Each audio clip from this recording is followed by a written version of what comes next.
I think we arrived and we're like a minute early. Happy St. Patrick's Day. That's right. Happy St. Patrick's Day. Yeah, happy St. Patrick's Day from Yeah, Manchester, England. yeah. And Hmm, we are live. So like a welcome minute early. to our Happy St. guests. Patrick's Day.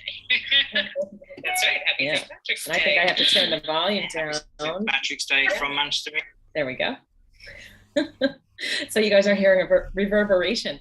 Yeah. Okay. So welcome on St. Patrick's Day to our. That's right. Happy St. Patrick's Day. I think I have to turn the volume down. St. Patrick's Day from Manchester. There we go. So you guys are hearing. Now I got it. Can you hear me? Okay.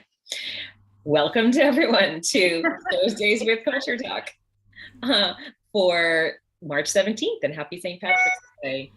We have the pleasure of welcoming Laurence Knott as our guest today, and we're going to focus on Culture Talk for executives. How do you use these tools when working with leaders who are in a space where they are open and ready to be coached, and they are willing to apply what they're learning about themselves to their lives, both their professional lives and their personal lives? And how do you bring the whole person together through the use of this tool and help people to make positive progress? Culture Talk, if you are new to this conversation, is a tool that really takes a look at organizational culture and the people inside the organization who are driving that culture, who are part of that culture, because we truly believe that those two things are intertwined, and that the healthy development of one really supports the success of the other. And so we have practitioners who are using these tools from both perspectives. Some who are focused primarily on organizations, and then some who are focused primarily on individuals. And so we're constantly shifting our view and the way we're talking about it, and the opportunities that archetypes and the framework that we use at Culture Talk really present. So today's view is going to be a look at how do you use the individual work, and what makes this work different, and what makes it so effective for working with executives. So I'm going to introduce our guest today. Laurence Knott has been working with us for just about a year, came through the certification program, and he's based in the UK, but he works internationally with executives, mainly men, and he'll tell us a little bit more about that, but men seem to be attracted to the kind of energy that he brings in the work that he does. And always executives, often CEOs, people who have come to a point in their life and their career where they really are appreciating some outside coaching to bring, them into focus. So Laurence, why don't you tell us a little bit more about your coaching practice? Thank you. Yeah, and thanks for having me today. Been looking forward to this. Following what you're saying there, a lot of my clients, they're looking for that outside perspective, that maybe they've got to a certain point in their life, and what's got them to there won't get them to that next level. So whilst I do work with a lot of leaders, a real theme is around emotional intelligence, growing self-awareness, and a lot of my clients are looking not necessarily for, well, how can I do better on the outside? How can I get to know myself better? So have a kind of a reflective point in their lives. So for a number of my clients, I think, are drawn to the fact that I will maybe look at things quite philosophically, quite spiritually. And a lot of my clients, I think, really looking for some meaning and purpose. And maybe that's what we're all thinking about in this modern world. But just to take that step back. For me, we'll get into this, that the CultureTalk framework and using archetypes is such a wonderful tool for really getting to know yourself. So something that's really unique about the way I look at things is that when you begin to see how your mind works from the inside out, how we experience life through our own mind, and how we see the world as we are, not as it is, the archetypes and the tool are a fantastic way of really understanding what is the kaleidoscope, the prism through which I am seeing the world. And obviously, as a coach, as an ICF accredited coach, it's all about what they want to achieve. So people do come to me wanting something to be different on the outside, but our inquiry really does go quite deep. I love that. I love when you said kaleidoscope, we've used that word before, but I was also thinking when you put your hands up that sometimes our own view, or the recognition that our own view is narrowed, right? So it's almost sometimes like blinders too, right? Absolutely, I choose to see things this way. Yeah. Yes. Well, and then ideally it quickly, and I'd love to hear what your experience is, it quickly goes to, okay, this is my view, and oh my God, you have a different one. And other people have the right to the ability to see the world from a different perspective. So I'm curious how fast that follows on, that recognition that I have my own profile of these patterns that create a prism for me, and everybody else has their own prism. Yeah. And what I've seen is, well, using the tool, we've got this mix, this blend of the 12 archetypes. When we basically are able to take that step back, and my job as a coach is to create that clearing, that space where we can take a different perspective, almost like a bird's eye view on ourselves and our life. We can see it's like, well, yes, I am like this. But in that process where we see that maybe where our dominant archetypes is like, oh yeah, that resonates, I click with that.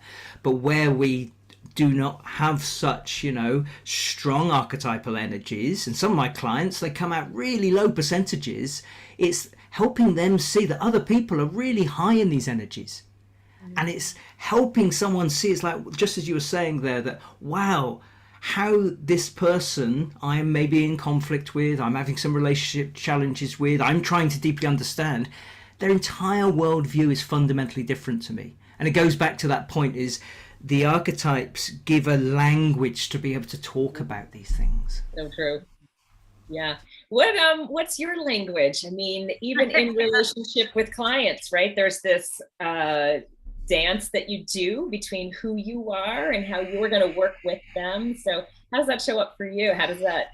Yeah, well, I am a magical explorer with a moderating energy of hero.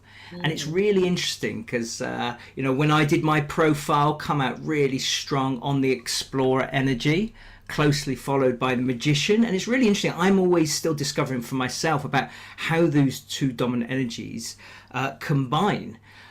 For me, the fact that I'm an explorer, I'm interested in possibility. Let's go there. Let's go on a deep journey. Combined with that magician, that we know that there's infinite possibilities. And from a perceptual point of view, there's an infinite way of looking at a situation. A lot of coaching is about reframing a situation, different perceptual positions. It's like, well, there's infinite. So it really shows up, I think, in how I coach and how I be with my clients. And as you were talking about earlier, some people are drawn to that explorer energy. As one of my close friends who's a coach says, let's see where the conversation wants to go. Now, using more ICF language, coaching language, it's dancing in the moment. And it's that real presence and that kind of being. So yes, a client can come with, I want this to be different. But it's really putting faith in, well, let's see where this goes here. And the other point there, I think, is that the way my energies combine is it's seeing those linkages. Often people say, oh, I'm quite intuitive. A lot of the time, I think that intuition is high-level pattern recognition. Yeah. Now, obviously, everything is non-directive in a coaching conversation. But sometimes I've seen it recent, particularly, where I will see a link potentially. That a client, and I'll create a clearing and a space for the clients, like, those two things, how they link together there. And then they have that aha moment. It's like, wow, I just didn't see that. Which then obviously creates those transformational moments. Mm-hmm. And so you can't direct them, you have to let them emerge. Yeah, and I'm also keyed into what you're saying about the patterns, right? And having a language, because one thing I see often with archetype as a language is everyone, when they become aware of the patterns, it's like they start to see them. It gives this very tangible felt experience to noticing the pattern and those connections. And there's something, this is cropping up more and more in my coaching, where there's a phrase where basically how people show up in coaching conversation is how they are in the world, particularly when the going gets tough. So, you know, there's various anecdotes I could share there, but maybe when I'm looking, you know, when I've got a profile and I'm getting to know a client, we've got a coaching partnership going for, you know, up to 6 months, even 12 months sometimes. I see those patterns. And as you just said there, they're like, oh, the jester's showing up again. When you ask me that really difficult question that puts me on the spot, I look to sidestep it through a bit of a joke. And it's like, funny that. But they begin to catch themselves. Yeah, I love that. And their adoption of the language is what makes it sticky. So their ability, like you referenced earlier, am I red or am I a blue, you know, sort of looking at, maybe that was prior to our call, but one of the things that is so important to us is that when somebody is engaged in this work, that it's not something that's, you know, put on a shelf, like, oh, wasn't that a fun experience? We want it to be something that has staying power and that stickiness, you know, and I think that the framework itself and the language of the archetypes create stickiness. I think that the fact that we didn't make this up, really, we are drawing on the work of Carl Jung and the recognition that all human beings share these patterns. I think that really adds to the sticky factor of this system. And just having fun with it. I mean, people don't have to, they can take a lot of serious results from it, and they can also have fun along the way. I don't know what you're experiencing with your clients around that. There's a lot in what you just said there. I think that stickiness is that because basically we've got the stories, you know, when we activate the profiles, and, you know, for some people it's like, I don't see this. But when you begin to ask questions, reflective questions about where do you think this pattern began, and that narrative arc of our life, it really brings it to life. And I guess people then have a space to really reflect on. It's like, wow, where I am today is a result of all the experiences I've had through all my life. And actually, we were talking about that kaleidoscope and prism through which I experience life now. But the thing about having fun with it as well, it's that when people grow in self-awareness and they use the language. So for example, here's an example where someone has got a client who's really, he's 100% hero. So a lot of executives, right? 100%. So it's a great thing. He wants to take action. He wants to get things done. He's already there. And within our particular coaching relationship and dynamic, there's an opportunity to slow him down. What I said just a moment ago about how you are in the rest of the world is how you are in the relationship. Let's slow this down. But the fun part is when someone is reflecting, they're bringing a current challenge, something going on in their lives, they can kind of go, "Do, I'm doing it again." You know, it's being neutral about it. It's not seeing it necessarily as a strength or a weakness or a shadow. It's just, how I was there. Whether I was overinflated in that situation, in my heroic energy, in a rush, not necessarily taking people with me, or the shadow aspect showing up. And that thing about being light about it, and I guess it creates not a dissociation, but it creates a space when, well, I am a human being. And there's less judgment. And actually, you're making me think this now. There's less judgment. When we really are coming at it with a compassionate, kind, you know, a desire for mastery and understanding of self, it's like, wow, yeah, I'm just a human being too. Oops, I did it again. Yeah. Yeah, there you go. Yeah. Yeah. This is reminding me a little bit, Laurence, of a conversation we had last week, Teresa and I, with a group here in Denver that uses improv in coaching. And they said the funny part about using archetypes is that it does create that space where it's not me. I can see my pattern, but I don't feel judged I don't feel as vulnerable. I feel safe to talk about, oh, I did it again. I see the pattern. And it's something that when you become aware of it, you can make a different choice. You can change the narrative, so to speak. Yeah. And I love what you said about neutral, right? So it's almost like combining your idea of we're looking at it from, a 30,000 foot view. We're kind of looking down on it, and we can create some neutrality around it. So that also feels like the space, the ability to say, oh, what's happening down there? Isn't that interesting? Like we can move the pieces around a little differently the next time we play this game. Absolutely. And, it goes back to where we started this about basically evoking awareness. That is so central to powerful coaching. So not only, oh, have I done it again? It's that, oh, how can I approach this in a different way? How can I see it from a different perspective? And using the archetypes language, it's like, well, maybe how could I, something that's maybe a bit latent in me, to bring a different perspective. And that it's not an intellectual ability, it's an awareness kind of, I don't know, that capacity to expand what we can be with as possibility. That goes back to, hey, let's explore. Let's wave a magic wand rather than just see it through that prism of, well, I'm just me and I'm fixed. Yeah.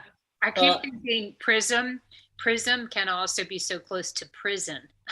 You know what I mean? Like, is it a prism or is it a prison? Am I locked in to a point of view? And I love what you're saying too, Laurence, about like bringing in different energies. You're latent.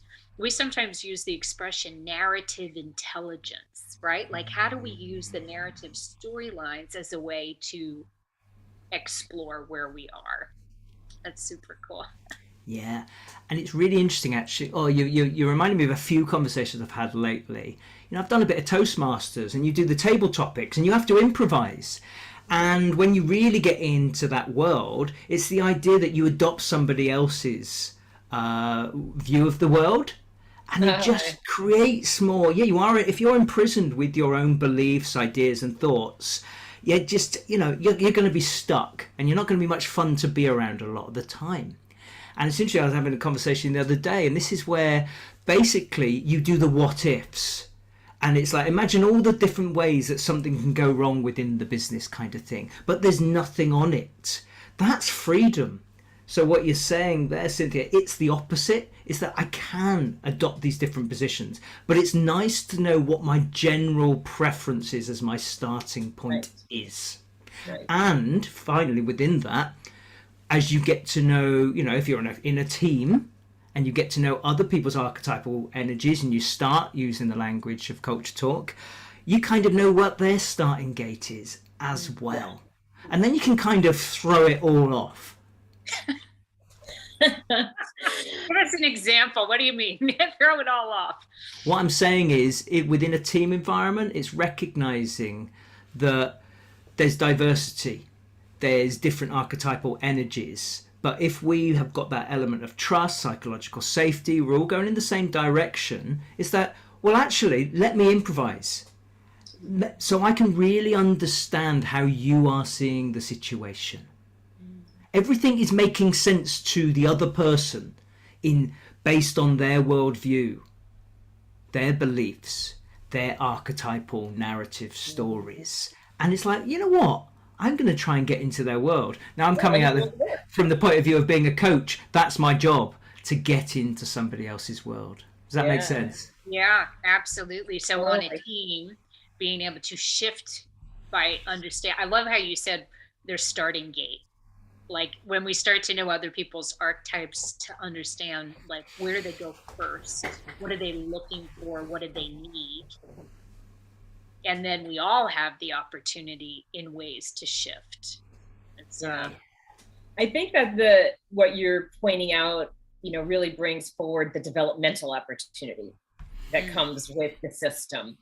And, even this, let me look at my latents, let me think about it from someone else's perspective. All of those things are what add to the longevity you can get when you're working with the material, because there are so many ways once somebody's integrated the general framework to apply and the ability to continue to grow. So like what we find is that people come back 6 months later and they're so excited because they just uncovered a new idea that hadn't occurred to them when they first experienced the work or they first took their assessments. And, you know, they'll share some really exciting observations or growth that they've experienced because it's kind of mulling around in there. So some of those developmental opportunities, I think, are really a great way, you know, both from a business perspective. So as a coach or as a consultant working with the material, you're able to continue adding value to your client base. And then as an individual experiencing the work for yourself, you know, it's not some nice little exercise that you did and, you know, wasn't that fun. Everybody had a, you know, maybe in a individual session or even in team sessions, you know, wasn't that good, a nice day we had together, but it's something that actually moves us forward and drives us toward those results like you were talking about. So the clients come in with the goals and you create a container around which we're going to have this relationship and still accomplish their goals, but hopefully with more ease, with more self-awareness, with personal growth tied to that. Yeah. And I'd add to that, because I've got my dominant archetypal energies. Now, you know, in coaching, we'll often ask, it's like, you know, describe yourself at your best. And depending at the point in the relationship, I may ask someone, is like, describe yourself at your worst. And again, it goes back to the archetypes help us understand ourselves. So whilst the magician and the explorer in me show up in my strengths and how I am, I can also see the shadows within that as well. So the explorer wants freedom, will go anywhere. Let's explore, let's see where this goes. But when I'm coming from shadow, the explorer within me wants to just kind of run off, maybe abandon ship, go my own way, not toe the party line. And it's being aware of that. So from a developmental point of view, it's like, I'm catching myself again, or where I see there is a development opportunity there, because ultimately we can't be our best all the time. So we do want to focus on our strengths and our values in action, which, you know, we can use the archetypes to kind of express and understand ourselves. But when I'm struggling, maybe when I'm under stress and duress, maybe when I'm being triggered or activated by a certain kind of person, how I then show up goes back to, well, what have I got to learn here? How can I basically have that awareness to moderate myself and to regulate how I respond? You know, that whole thing about between stimulus and response, there is a space, and it lies our freedom and our growth. That fits perfectly for bringing in the archetypal language. I love the way you're describing, because, you know, we think about development as where do I want to be in 5 months or 6 months or a year from now. But in this aspect, what I'm experiencing is like in the moment to moment experience of myself as a leader. Where do I kind of slip, you know, into shadow? Where am I triggered? What happens when I didn't get enough sleep? And to be able to use it moment to moment as a framework. Or we sometimes say, are you above the line or below the line? Yeah. I mean, did I slip down a notch? Absolutely. And just, you know, we haven't really touched on this, is how I show up maybe within a professional environment. This is the wonderful thing with the archetypes as well, goes back to your point about stickiness, is that how I am at home. And if I'm the leader, I'm the boss in a work environment, yeah, I've got that ruler energy with a strong hero, right? And I want to get things done, and I will give that vision and direction. That might not always work so well within a home environment. As one client has said to me, his partner saying, you're not the managing director at home. So it's recognizing, yes, we play different roles within different environments. And this is why I think it's so valuable as well for navigating relationships. It's not just within the professional field. Yeah. One of the things that happens frequently when the ideas are first introduced is that people stop and then they reflect and they say, my partner is, and they have this aha about the dance that they're doing in their personal relationships. And, to your point earlier about these stories that have impacted their lives, they might recognize the patterns in their parents. Just starting to understand that we have been playing with these patterns since forever, and they exist. So whether or not we stop and recognize them, they're there. And when we can see them, they become such a tool for us to really experience growth. I'm curious what you're seeing. I know, like Laurence, if you're working with executives, then they have teams. Yeah. Are you seeing some recognition of how the work could be helpful with teams? And what are you seeing in the industry? What trends are you seeing about working with teams and helping coach teams? Yeah.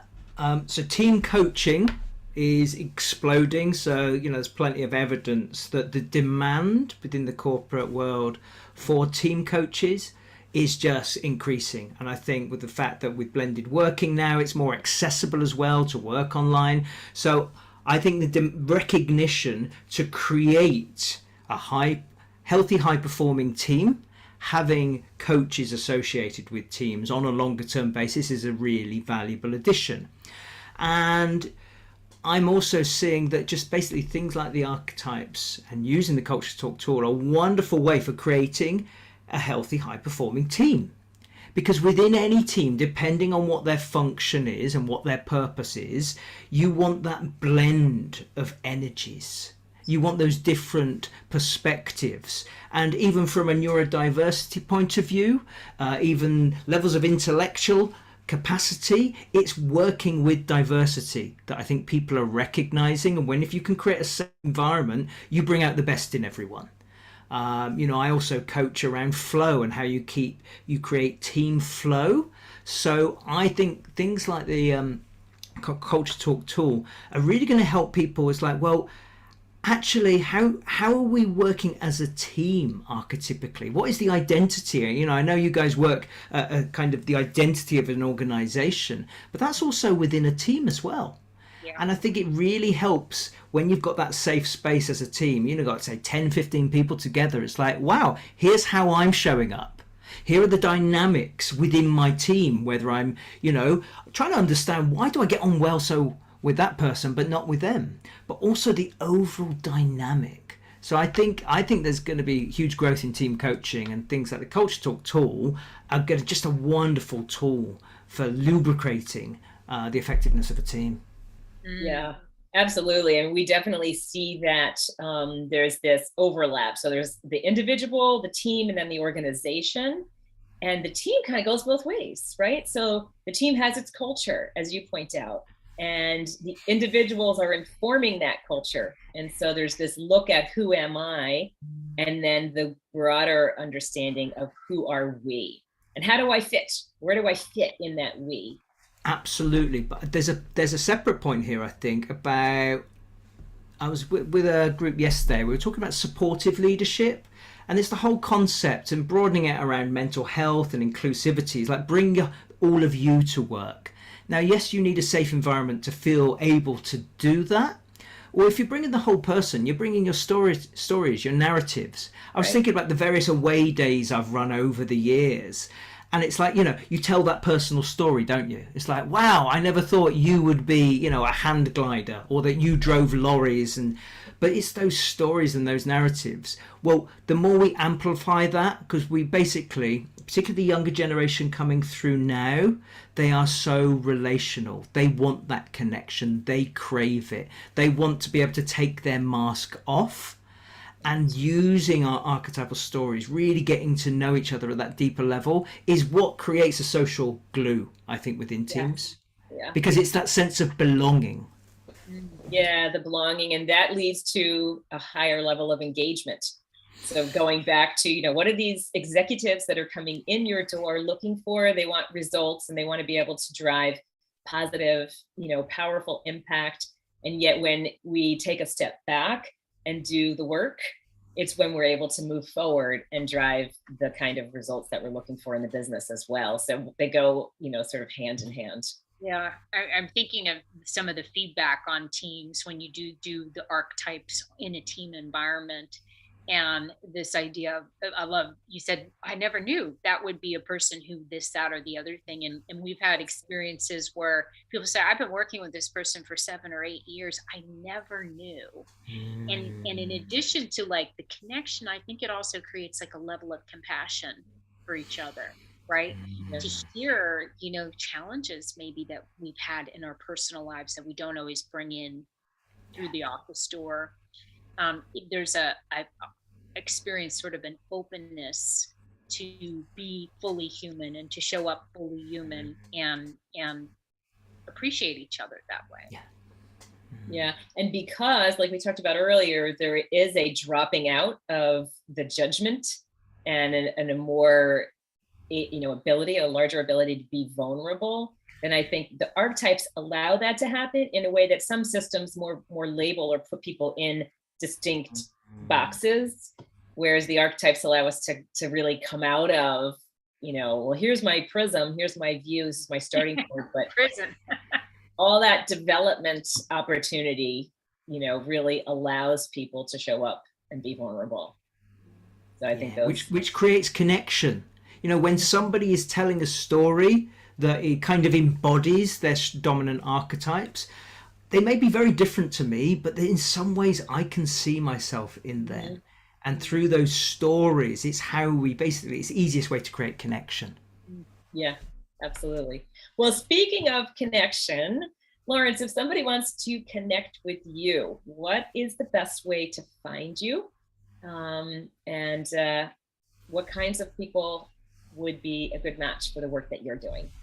Okay, yeah. You can find me on LinkedIn here. I'm always happy to connect with people, reach out. You can email me at info@laurenceknott.com. And I'm interested in talking to anyone really who just has got maybe to that point where they feel maybe a bit stuck and they want a broader perspective. A lot of the time I have conversations, just one-off coaching conversations to help someone really think, well, what do I need next? So I'm always interested in leaders that maybe feel like, I want to expand my kind of awareness of who I am and maybe getting to a point where, I don't want to just do the same old. So I will embody that magical explorer energy as a coach, and I like to see where a conversation would go. So if someone is curious, reach out, connect with me on LinkedIn here, and I'm just happy to see where that takes us. Beautiful. Awesome. And we know, Laurence, you mentioned that you would like to have more coaches in the Culture Talk community. So we do have a certification program coming up. We do an 8-week 2-hour-a-week via Zoom certification program. If you are interested in exploring the framework of archetypes and the power of Culture Talk as a 2 assessment system that can be used with individuals, teams, and organizations. In addition to certifying coaches, executive coaches, we also are working with in-house learning and development teams who maybe get handed the culture, like here, the hot potato, here's culture, do something with it. And they're looking for how to really integrate the learning and development into the accomplishing organizational strategy. And then finally, we have consultants who are hired into organizations to solve, kind of big picture organizational challenges like engagement, like employment brand, like change initiatives. Yeah. And those are the kinds of people that have found Culture Talk and are bringing this work into the world. We'd love to share more about it. You can reach out either to myself or to Teresa. We have 2 certification cohorts kicking off on April 5th. Love to share more about it. Very nice. Thank you, Laurence, so much for sharing your experience with us. We really appreciate it. And we'll look forward to seeing everybody again on Thursdays with Culture Talk. Thanks for being here. Thank you. Bye. Happy St. Patrick's. And happy St. Patrick's Day.